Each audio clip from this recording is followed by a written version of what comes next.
આ પ્લેન જ્યારે take off કરી રહ્યું હતું ને એ વખતે લિફ્ટ ખોઈ દીધી કેપ્ટન સબરવાલે એને બચાવવાના ખૂબ પ્રયત્નો કર્યા હતા અને એ વખતે પ્લેન પિચઅપ થયું હતું એટલે કે આગળના ભાગેથી ઉપર ગયું હતું અને એ પછી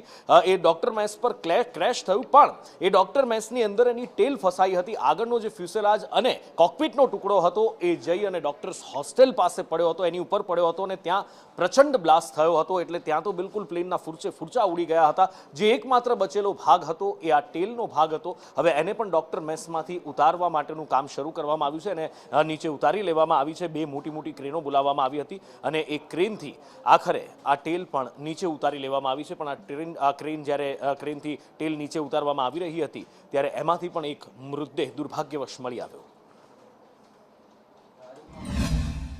મેઘાણીનગરના આઈજીપી કમ્પાઉન્ડમાં એર ઇન્ડિયાનું પ્લેન જે ક્રેશ થયું હતું તે જગ્યા ઉપર હાલ કાટમાળ હટાવવાની કામગીરી કરવામાં આવી રહી છે। આપ જોઈ શકાય છે દ્રશ્યમાં કે એર ઇન્ડિયાના બોઈંગ 787ની પાછળ ટેલ ભાગ છે કે જેને બે ક્રેનો વડે હટાવવાની કામગીરી કરવામાં આવી રહી છે। એનો ટેલ ભાગ જે હતો તે હોસ્ટેલ બિલ્ડિંગ ઉપર પડ્યો હતો અને તેને હાલ હટાવવાની કામગીરી કરવામાં આવી રહી છે। બંને હાઇડ્રોલિક ક્રેનોની મદદ લેવામાં આવી રહી છે કારણ કે ખૂબ વજનદાર આ કાટમાળ છે જેને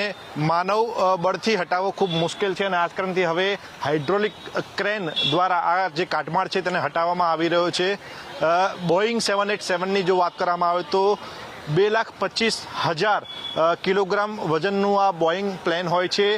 મહત્વનું છે કે આ જગ્યા ઉપર હાલ એનડીઆરએફની ટીમો છે, ફાયર બ્રિગેડની ટીમો છે, તેમજ સ્થાનિક પોલીસ સહિતની અલગ અલગ એજન્સીઓ કાર્યરત છે અને હાલ આ સમગ્ર મામલાની તપાસ કરવામાં આવી રહી છે જેની અંદર 7થી વધુ એજન્સીઓ તપાસ કરી રહી છે જેની અંદર ઇન્ટરનેશનલ એજન્સીનો પણ સમાવેશ કરવામાં આવી રહ્યો છે। આ બ્લેક બોક્સ મળી આવ્યું છે જેના રિપોર્ટ માટે તેને મોકલી આપવામાં આવ્યું છે અને હાલ આ કાટમાળ હટાવવાની કામગીરી કરવામાં આવી રહી છે। આ કામગીરી પૂર્ણ કર્યા બાદ સમગ્ર ઘટનાની તપાસ જે એજન્સીઓ કરી રહી છે તેમને કાટમાળ સોંપવામાં આવશે અને ઘટનાનું નિષ્કર્ષ નીકળશે। કેમેરા પર્સન કુંતલ મહેતા સાથે પ્રતીક જાદવ, સંદેશ ન્યૂઝ, અમદાવાદ।